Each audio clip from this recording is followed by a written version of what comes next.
성도 여러분, 오늘이 추수감사주일입니다. 인생은 감사고 그 감사의 가치를 아느냐 모르느냐에 따라 그 사람의 행복 여부도 결정되게 있습니다. 돈이 많아서가 아니고 환경이 좋아서가 아니고 또 좋은 사람들 많이 만나서가 아니고 진정 행복한 사람, 성공한 사람 누구냐 묻는다면 그 가슴에서 감사라고 하는 물결이 흐르는 사람이에요. 감사할 줄 알고 감사의 가치를 고백하고 그 감사함으로 눈물을 흘릴 수 있는 사람, 응당 하나님이 주신 복을 받은 성도야 하는데 사실 성도 가운데 그 많은 복, 그 많은 은혜를 받고 있음에도 불구하고 이 감사의 감격을 느끼지 못한 사람들이 저를 비롯한 대부분의 성도들입니다. 다니엘서 4장이라고 하는 하나님의 말씀에 가보면 다니엘이라고 하는 하나님이 살던 당대에 하나님의 백성들은 먹고 마시고 입는 모든 일용할 양식뿐만 아니라 환경을 복으로 받았음에도 불구하고 그 하나님을 놓쳤어요. 감사를 못했어요. 그 은혜를 깨닫지 못했어요. 그래서 비참하게 포로가 되어서 이역만리 바벨론이라고 하는 곳까지 끌려갔습니다. 하나님은 사랑의 하나님이시기 때문에 그 다니엘과 다니엘 당대의 하나님 사람들을 일깨우기 원하셨어요. 다시 그 가슴에 감사의 강물이 흐르기를 원했고 그 눈빛과 그 입술에 감사의 고백이 넘쳐나기를 원하셨어요. 빼빼 말라서 감사가 다 사라지고 메마른 가뭄 같은 인생이 되어서 열매 자체도 열릴 수 없는 실패한 인생들을 보시는 하나님은 슬퍼하셨어요. 그래서 다니엘 당대 온 세계를 지배했던 나라가 바벨론입니다. 온 세계의 제왕으로 군림하고 있는 사람이 그 바벨론의 왕 느부갓네살이라고 하는 임금이었습니다. 오늘날 하나님이 이 느부갓네살 왕을 교훈시켜가지고 결론은 그렇습니다. 하나님의 사람들을 일깨우기 위해서 감사를 놓쳐버린 하나님의 사람들을 다시 교훈하기 위해서 이 느부갓네살에게 환상으로 나타나셨습니다. 꿈을 꾼 거지요. 큰 나무가 있었습니다.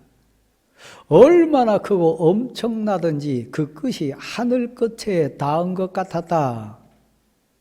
그 가지가 엄청나서 온갖 짐승들뿐만 아니라 수많은 새들이 그 가지에 깃들였다.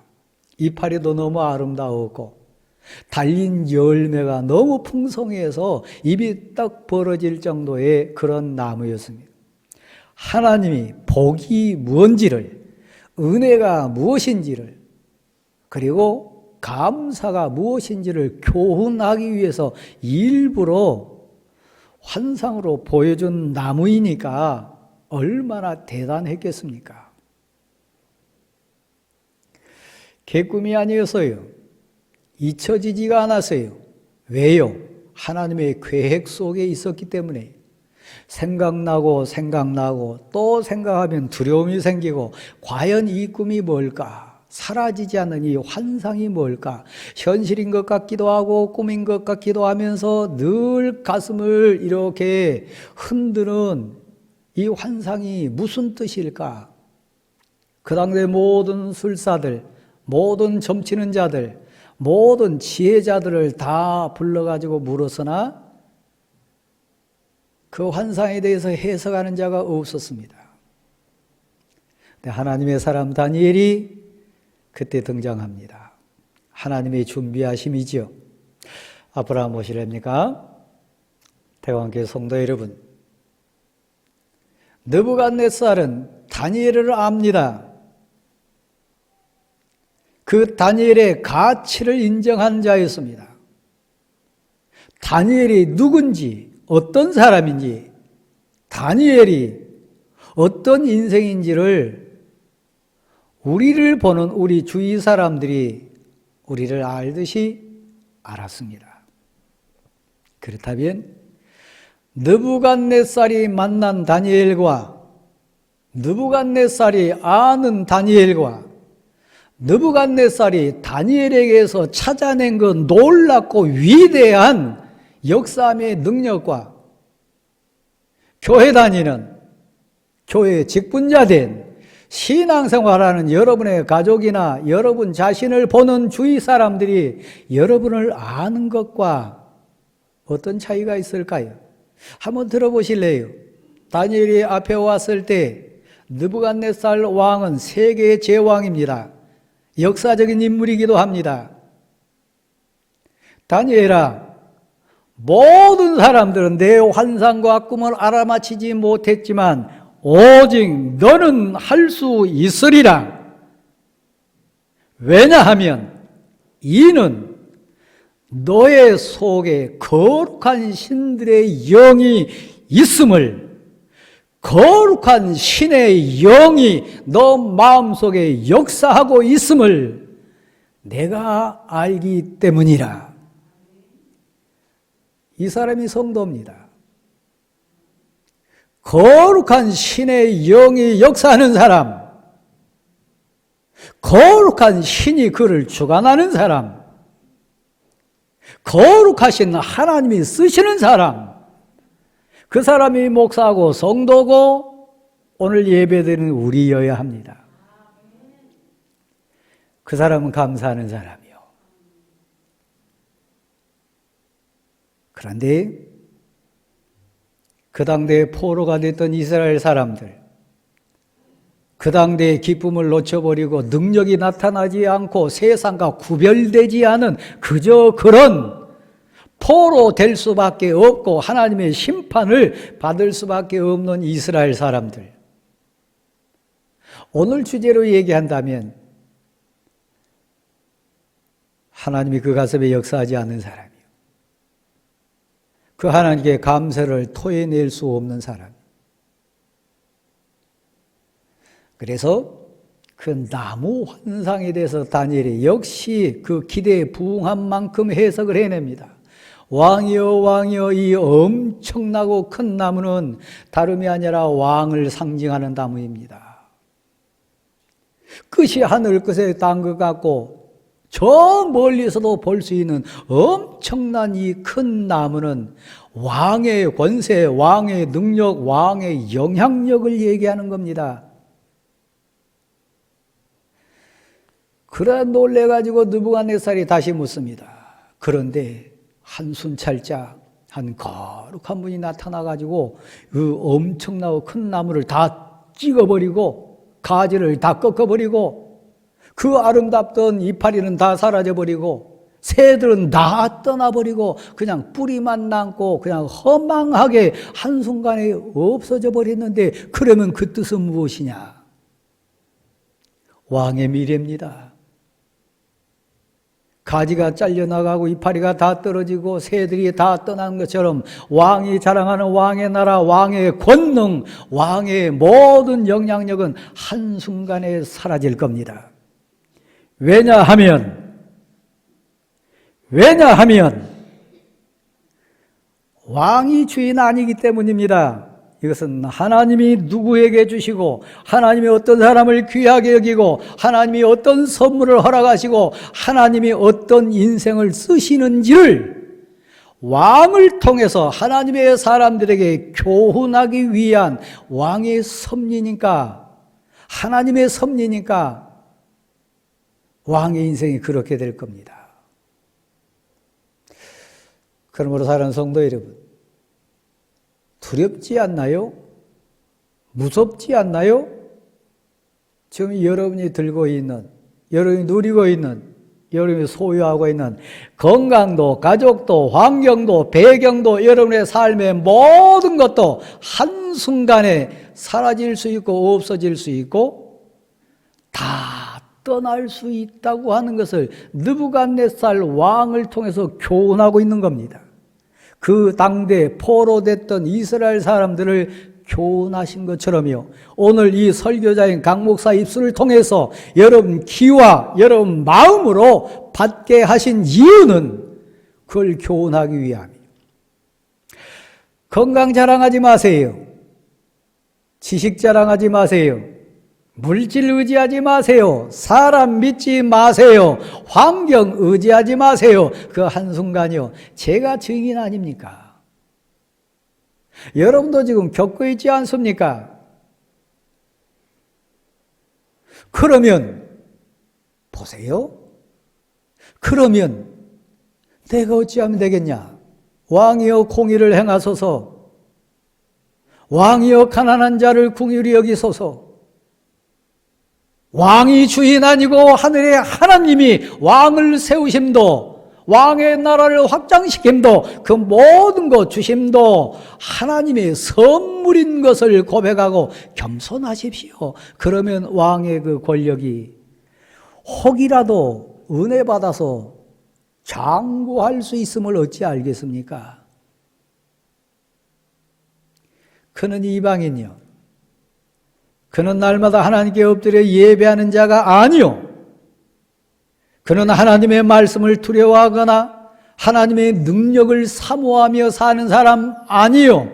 그러니까 사라지지도 않고 없어지지도 않고 정말 그 두려움과 공포가 가슴을 막 휩싸였음에도 불구하고 꿈 해석받은 다음에 잊어버렸어요. 아마 이 설교를 듣고도 오늘 문을 나서면 잊어버릴 자 있을지 몰라요. 그러나 앞을 다시 보세요. 경고합니다. 당신 것 아니요, 그거 영원하지 않아요. 그 모든 것 주인 당신 아니요, 하나님이 주권자요. 느부갓네살 왕은 잊어버려서요, 1년이 지난 어느 날 밤에 서울 시내를 보면 야경을 봤겠죠. 그 큰 바벨론 도성을 보면서 기뻤어요. 하나님의 경고를 새까맣게 잊어버리고, 이 큰 도성 바벨론이요, 내 능력이로다. 내가 이거 이루느라고 얼마나 고생했냐. 이 신하들이 얼마나 많은가, 군대가 얼마나 강한가, 이 큰 도성 바벨론이요 대단하도다. 그 말이 입에서 떨어지기가 무섭게 그는 7년 동안 짐승이 돼가지고 들판을 헤매고 다녔습니다. 경고한 그대로요.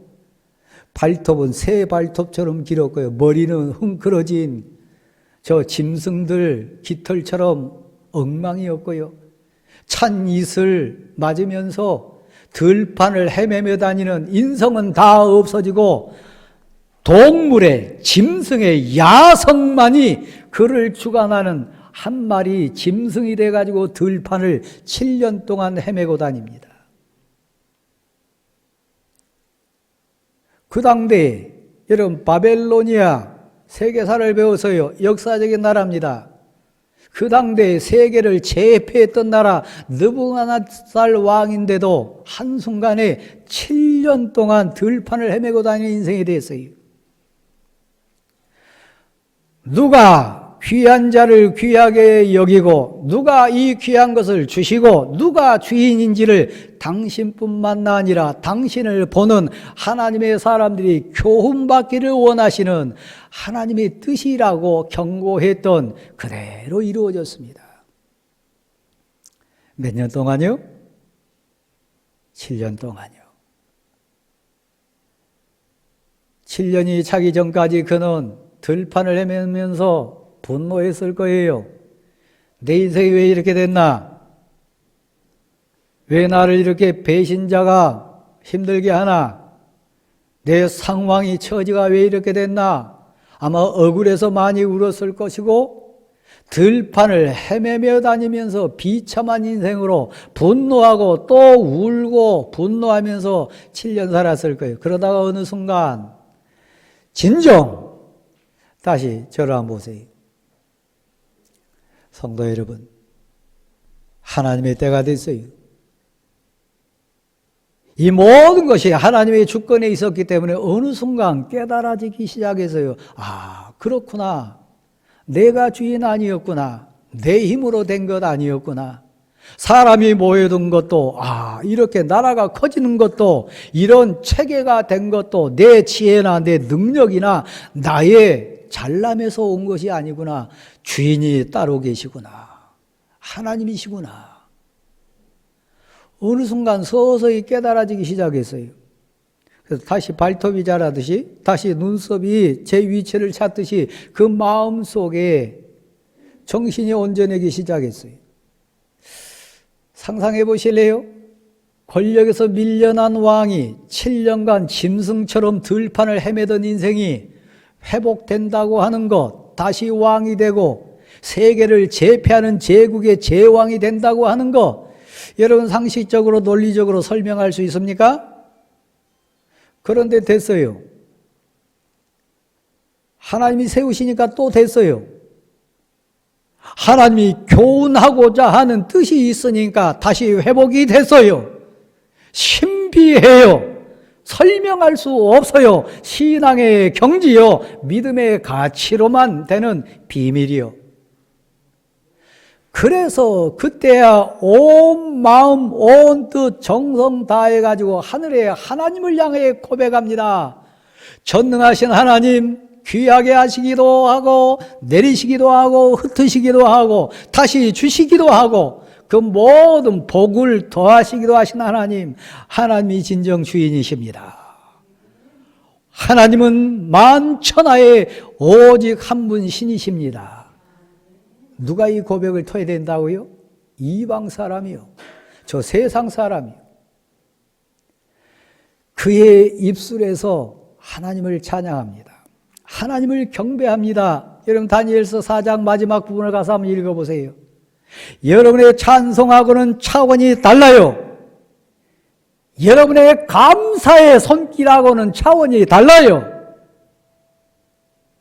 여러분의 고백하고는 비중이 비교할 수 없습니다. 그는 가슴에서 토해내요. 진실로 고백해요. 진실로 감격해요. 그게 감사예요. 그게 은혜 입은 자의, 주인이 누군 자에 대한 고백자의 진실된 감사예요. 자, 우리 교육자들 보고 오늘 교육자 회의하면서 그랬습니다. 오늘 성도들을 많이 뵐 텐데 가슴 떨리면서 감사한 성도들 만날 겁니다. 추수감사절 의미 자체도 느끼지 못하고 온 성도도 뵐 겁니다. 그저 형식으로 대하는 성도도 만날 겁니다. 아무튼 여러 부류의 성도들을 만나는데 그들 앞에 선 교역자 된 당신은 감사가 무엇인지, 추수감사절이 어떤 의미인지 간증자가 되시고 보여주는 자가 되십시오. 저렇게 권면했습니다. 다른 사람은 몰라도 오직 너는 할 수 있으리니 너 속에 거룩한 신의 영이 계심이라. 다니엘을 향한 고백이 여러분을 향한 평가의 고백될 수 있기를 간절히 소원합니다. 우리는 밤새도록 씨름할 때가 많습니다.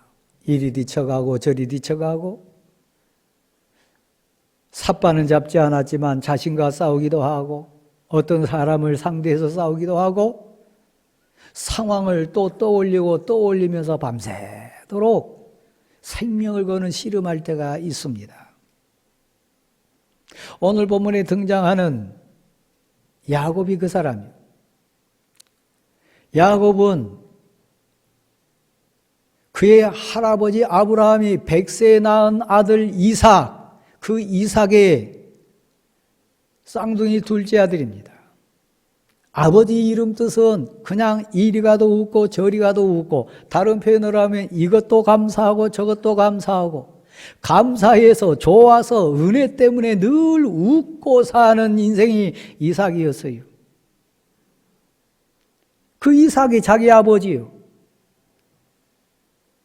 그런데 쌍둥이로 태어난 이 야곱은 감사를 몰랐어요. 한없이 욕심으로만 치열하게 인생을 지금 채워가고 있어요. 태어날 때부터 그는 자기 쌍둥이 형 에서의 발목을 꽉 붙잡고 태어났어요. 그러니까 이름도 발목을 붙잡은 자, 그 뜻이 야곱입니다. 아버지를 속입니다. 형을 속입니다. 온갖 권모술수 다 씁니다. 자기가 속였듯이 역시 그도 자기 꾀에 자기가 넘어간 일을 많이 당합니다. 외삼촌에게 속고 외사촌에게 속습니다. 속고 속아요. 그러니까 그 누구도 믿을 수 없어요. 자기가 속여봤으니까 다 자기 같은 줄 알았어요. 또 자기도 그 품삯을 10번이나 그냥 속여내는 외삼촌 앞에서 너무 많이 속아가지고 콩으로 매주를 쓴다 해도 믿을 수가 없어요. 누구도 믿을 수가 없어요. 자기 장인도 그랬으니까. 그래서 믿을 리 없는 인생사 속에 삶 자체가 힘들었어요. 오늘 본문 배경이 그렇습니다. 한때, 두때, 세때, 네때 엄청난 식솔뿐만 아니라 물질을 안고 지금 고향을 향해 가는데 그 돈이 많아도, 식솔이 많아도, 환경 다 갖추고 있어도 불안했어요. 평화가 없었어요. 심지어는 쌍둥이 형인 에서하고도 하나 되지 못했어요. 그러니까 너무너무 불안하고 무서워서 편히 있을 수가 없었어요. 제가 요즘 많이 쓰는 표현입니다. 한번 받아해 보실래요? 믿음의 여유. 그 뜻이 뭡니까? 그 모든 것 하나님이 선으로 바꿔주실 줄 믿습니다. 그 모든 것 주인은 하나님이십니다. 하나님에게는 그런 능력이 있습니다. 하나님은 나를 사랑하십니다. 그 모든 것이 하나님의 섭리 가운데 있습니다. 나를 깎아내시기 위하여, 더 체계화시켜주기 위하여, 나를 채우시기 위하여, 나로 더 지름길 가게 하시기 위하여, 깨닫지 못했던 것 나로 이 경우를 통해 깨닫게 하기 위하여, 그 모든 과정은 하나님의 은혜 속에 있습니다. 여유가 생기는 거죠. 이것도 합력해서 선이 될 줄 믿습니다. 이 사람도 하나님이 나에게 붙여준 나의 거울인 줄 믿습니다. 믿음의 여유가 생기는 거예요. 야곱에게는 그 여유가 없었어요. 초조했어요. 불안했어요. 그래서 형 만나러 가면서도 네 패로 나눠가지고 제일 일군 에서 형이 탁 치면 만약에 저 사람들 용서하고 죽이면 그 다음도 죽이면 세 번째 자기 사랑하는 자를 제일 마지막에 배치해 놓고 자기는 또 제일 뒤에 혼자 떨어져 있습니다. 얼마나 약삭빠릅니까? 얼마나 계산적입니까? 얼마나 교활한 인생입니까? 계획은 잘 쌌지 모르지만 평화는 없었어요. 자유는 없었어요. 그러니까 행복하지 않았어요. 당신처럼. 우리처럼. 돈 있으면 뭐 합니까? 환경 좋으면 뭐 합니까? 나 불안한데. 아들, 딸 잘 되면 뭐 합니까? 나는 외로운데. 환경 다 갖추면 뭐 합니까? 나 혼자 있으면 두렵고 떨리는데. 그건 성공 아니에요. 그건 평화 아니에요. 하나님이 원한 거 아니에요. 야곱이에요. 자기가 작전은 잘 짰어요. 모든 것을 계획하되 그 길을 인도하시는 이는 여호와 하나님이시니라. 이 말씀을 믿습니까? 지식 없는 소원은 선하지 못하고 발이 빠른 자는 그릇 가게 되느니라. 잠언에 있는 19장 2절 말씀입니다. 지식 없는 소원, 하나님을 모르는 지혜, 하나님 알지 못하는 지식 없는 자는 결론이 선하지 않아요. 욕심이에요. 탐욕이에요. 발이 빠른 자, 하나님보다 앞서는 자요. 하나님을 신뢰하지 않는 자요. 막 열심히 간 것 같고 빠른 것 같고 잘된 것 같지만 그르치게 돼 있어요. 자기 꾀에 넘어지게 돼 있어요. 여기 좀 땅을 치면서 후회하는 인생들이 있을 거예요. 눈을 다시 한번 떠보세요. 목사님, 저는 대충 압니다. 누가 불안한지, 누가 지금 걱정 근심으로 한짐 지고 있는지 대충은 압니다. 이게 신앙의 본 모습 아니잖아요. 이게 감사절에 감사를 토해내야 할 우리 인생 아니잖아요. 예수 믿어서 하나님을 아버지로 모신 하나님의 아들과 딸로서 사는 본 모습, 이거 아니잖아요. 자기가 작전 잘 짜고 계획 잘 세웠으나 결국은 하나님이 그것까지도 변화시켜 주셔서 하나님을 단독자로 만날 수 있는 기회로 부르셨어요. 깊은 밤 직감적으로 알아서요. 이분은 하나님이시다. 씨름을 합니다. 생각해 보세요. 아버지와 3살짜리 아들하고 씨름하면 뭐 게임이나 됩니까? 뭐 한 줌이나 되겠어요? 그런데 만왕의 왕신 하나님과 삿발을 잡고 씨름한다는 거 말이 됩니까? 아니요. 밤새도록 여러분, 하나님 힘이 없어서 밤새도록 소진합니까? 0.001초도 안 돼서 그냥 패대기 칠 수 있잖아요? 밤새도록 하나님이 기다려 주십니다. 하나님이 참아 주십니다. 그의 회개의 눈물과 고백의 음성과 처절한 통곡의 절규를 다 들어주십니다. 그 밤은 야곱이 하나님과 싸운 게 아니라 자기 자신 고백을 토해내는 시간이고 회개하는 시간이고 생명을 거는 직감적으로 알았다니까요. 하나님이시다. 나 죽을 수 있다. 이게 내 인생의 마지막이다. 살려주세요. 하나님 봐주세요. 이것도 용서해 주세요. 그가 생각내지 못한 죄도 불쑥 생각나게 하셨겠죠. 그때마다 하나님 이것도 용서해 주세요. 더 큰 죄가 그 눈앞에 나타났을 때 아이고 하나님 어찌합니까? 이것도 용서해 주세요. 그러다가 밤새도록 하나님 앞에 회개하는 시간이요. 너 자신을 의지하고 살았지, 세상 가치 의지하고 살았지, 너 힘 의지하고 살았지. 그 대표적인 그 뭡니까?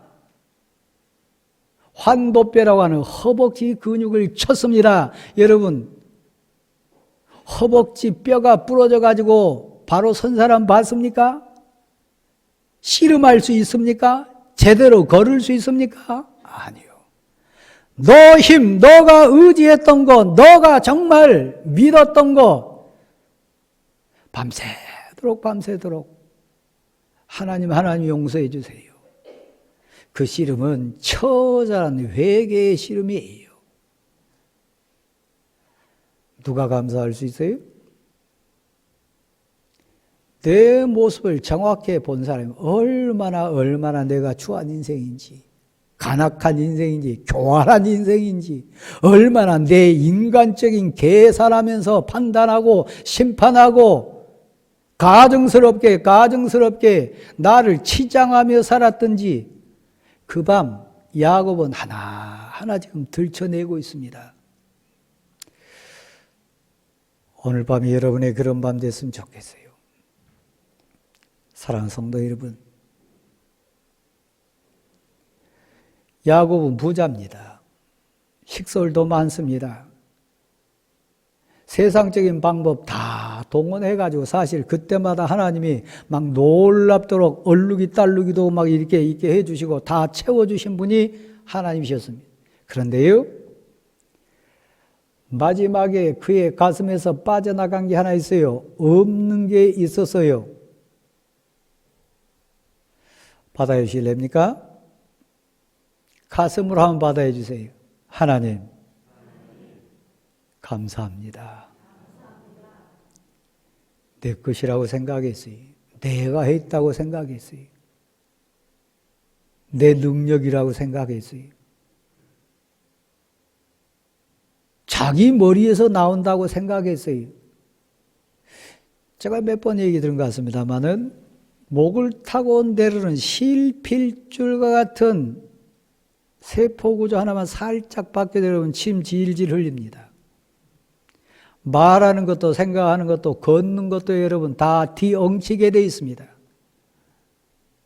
하나님이 그냥 탁 치지도 않고 살짝만 여기서 내려온 거 하나만 살짝 꼬여도 여러분 바보 됩니다. 한순간에 부도난 인생 많아요. 한순간에 인생 거덜난 사람 많습니다. 자신할 수 있는 거 아무것도 없어요.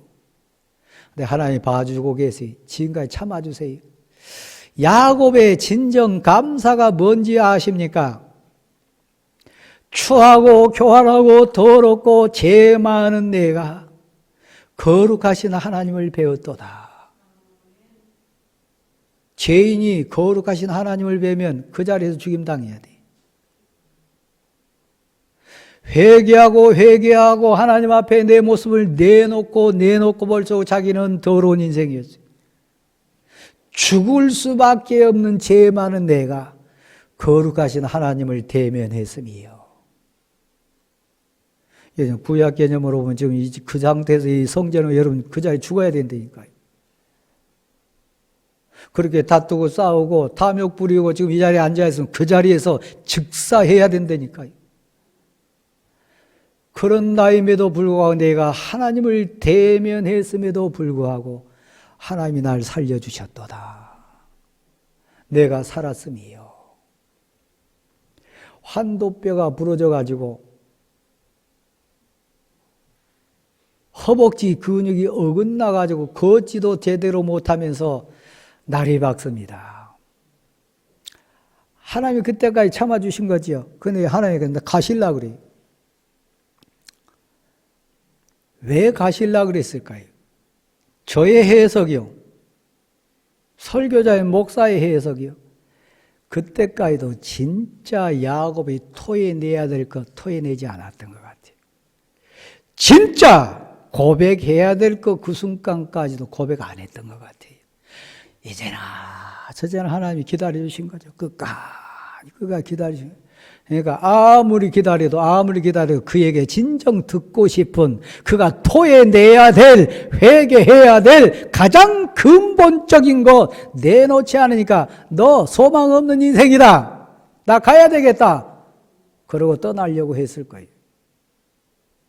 그때 야곱이 붙잡고 늘어집니다. 하나님, 날 용서해 주시지 않으면, 내게 새로운 복 주시지 않으면, 나를 새 사람 만들어 주시지 않으면 내 의지로 안 됩니다. 내 힘으로 안 됩니다. 내 생각으로 안 됩니다. 나의 지식으로 안 됩니다. 내 품성으로는 안 됩니다. 그러니까 하나님이 나 고쳐주세요. 그래서 환도표를 칩니다. 그때야 그는 꼬꾸라집니다. 그리고 사랑 많으시고 은혜 많으신 하나님이 이제 됐다 검증해 주십니다. 너 이름 뭐냐? 발목 잡고 있는 사람, 내 힘으로 하려 했던 사람, 끝까지 아둥바둥하며 살았던 내 인생, 제 야곱입니다. 제 이름대로 살았습니다.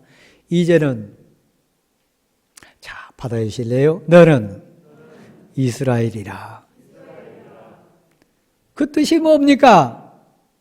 하나님께 응답받은 사람, 하나님이 주신 능력으로 사람을 대하는 사람, 하나님께 기도해서 응답받은 사람, 하나님께 내 문제 가지고 나가서 하나님이 봐준 사람, 하나님과 겨루어서 그 얘기는 씨름했다는 얘기, 단순히 맞짱 떴다는 얘기가 아니고요. 하나님께 응답받아낸 사람 그 얘기입니다.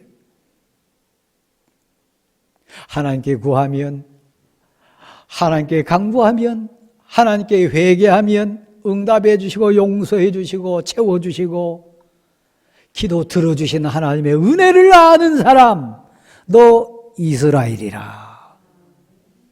그 은혜로 사람을 대하고 그 은혜로 삶을 사는 이 시대의 야곱된 우리 모두가 되기를 소원합니다. 약속을 받아낸 거죠. 너 이스라엘이라. 하나님과 겨루어서도 너 죽지 않고 살아난 사람이다. 하나님 널 용서해 준 사람이다. 나 하나님의 사람, 하나님께 용서받은 사람, 하나님께 새 생명 얻은 사람, 하나님이 내게 기도 응답해 준 사람, 나 하나님의 사람입니다. 나 이스라엘입니다. 너 이렇게 살아라. 새로운 약속받은 그 감격 때문에요. 새날이 밝아와요. 새벽이 왔어요. 쩔뚝쩔뚝하며 가지만 원망하고 불평하고 시기질투 미움 속에 한 게 아니라요. 그 얼굴을 제가 상상으로 이렇게 전한다면 감사가 가득하고 은혜 충만하고 나 이제 살았다. 하나님께 응답받았다. 하나님이 나에게 용서해 주셨다. 발은 저렇지만 아프지만 모든 거 불안하지만 하나님께 약속을 받아낸 감격, 새 이름 얻은 감격, 용서받은 감격으로 새벽을 향해 걸어가는 야곱이 오늘 저와 우리 모두가 될 수 있기를 간절히 소원합니다. 돈 그거 아무것도 아니라니까요. 사실 여러분이 가지고 있는 환경 그거 순간이라니까요.